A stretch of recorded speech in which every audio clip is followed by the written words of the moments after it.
Pranam to Acharya ji. Acharya ji said in one of his discourses that anything which is transient is not truth, and truth cannot be known through thought process.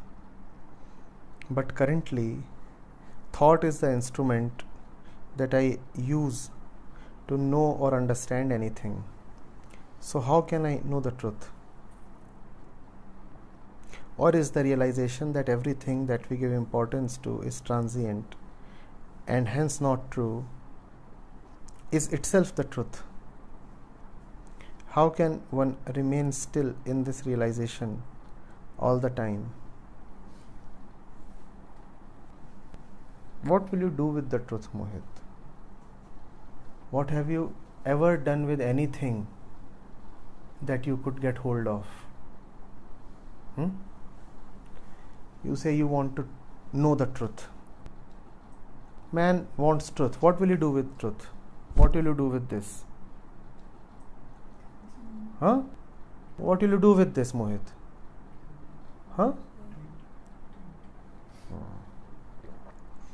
You make it a part of yourself. Or have you become a part of it? What do you do with anything that you can get hold of? You consume it and you turn it as something useful to who you already are.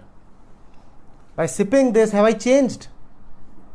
By sipping this has been exploited and I have been furthered.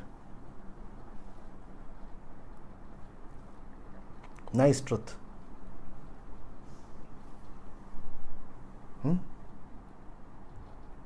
Show me one thing that you have had and not consumed. In fact, language says that having and consuming are synonyms. If you say I have consumed something, and if you say I have had something, that is the same. Show me one thing that you have to not to consume. And what does consumption mean? The thing is gone and I am furthered. What will you do with the truth?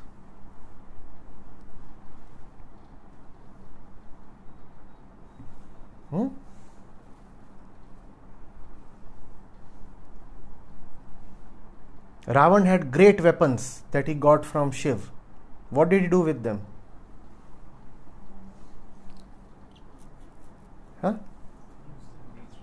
He used them against Ram. What will you do with the truth? What will you do with the truth?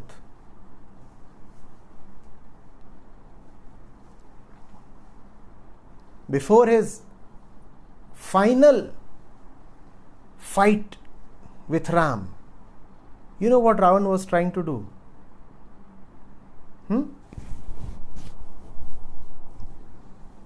What was he trying to do? He went to his most sacred temple and there he started praying in the deepest way to Shiv. What for? To get the truth and be dissolved? To ascend to Lord Shiva? What did he pray for? Victory. And that was the highest he could offer. He was deeply absorbed in that so-called meditation. What does man want Shiv for? And remember that Ravan was not praying to a demon.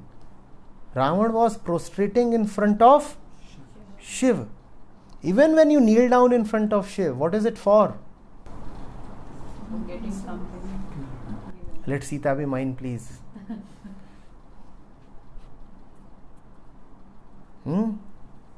May I somehow defeat that forest dweller and his army of monkeys.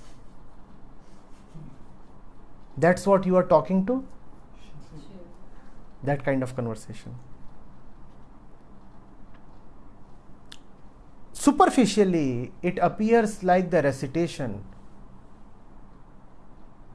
of the most exotic and sacred verses.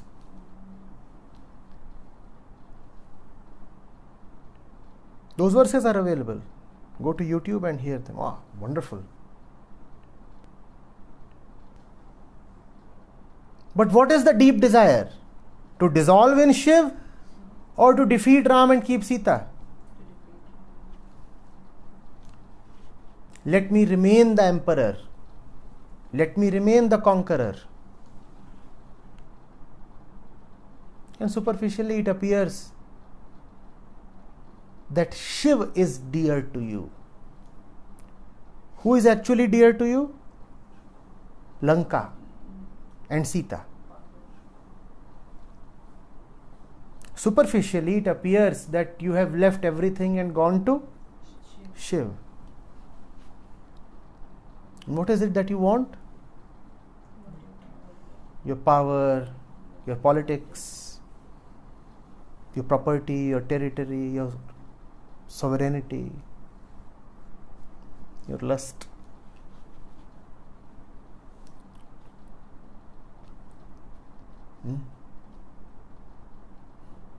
These are two very different things, Mohit.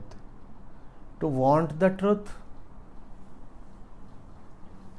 and to let yourself be gone into the truth. It's not merely wordplay. It's a difference between heaven and hell. It's a difference between sky and earth. Wanting the truth is one thing.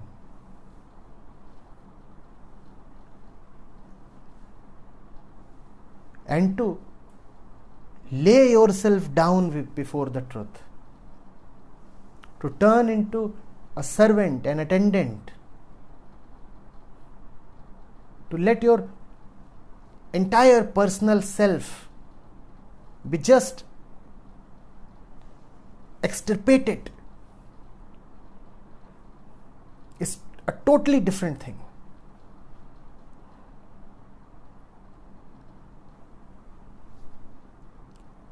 Obviously, there is a difference between a boy asking for an exotic statue and a Buddha forsaking everything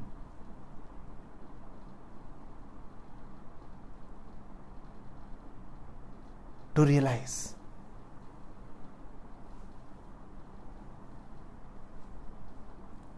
Is there not a difference? The boy too is wanting something.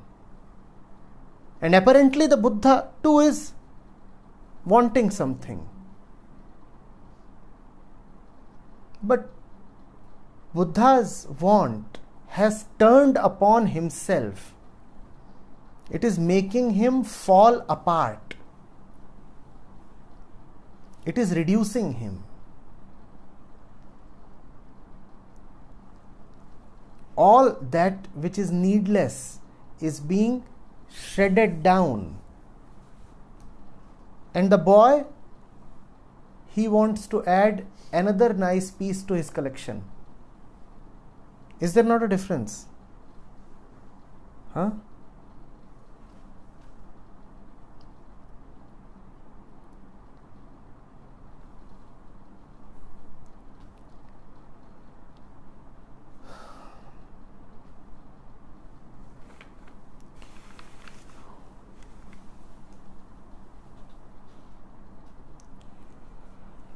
How can one remain still in this realization all the time? Aren't you troubled by not remaining in this realization all the time, Mohit? Aren't you troubled? And isn't your trouble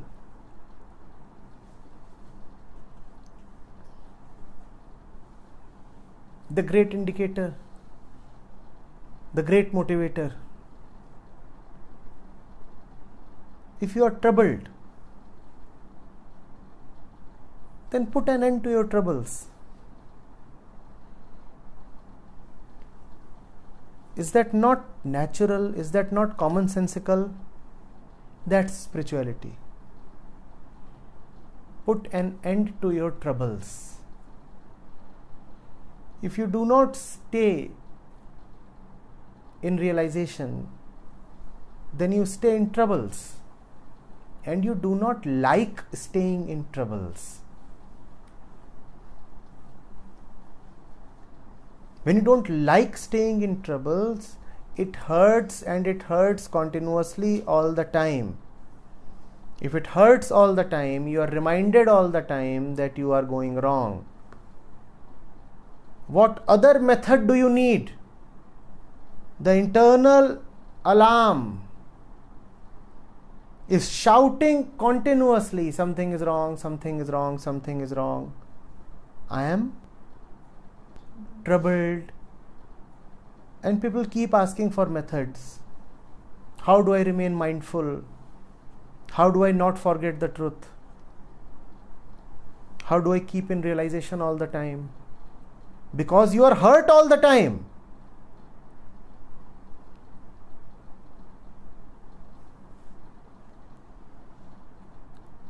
Nobody likes to remain hurt, right?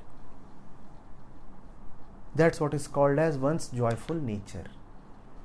Your nature is joy, so you cannot like to remain in hurt. And if you cannot like to remain in hurt, discontinue with the hurt. That's realization. Discontinue with what brings hurt to you. Discontinue with your attachment to stuff that hurts. Discontinue with your ways that take you again and again to hurt.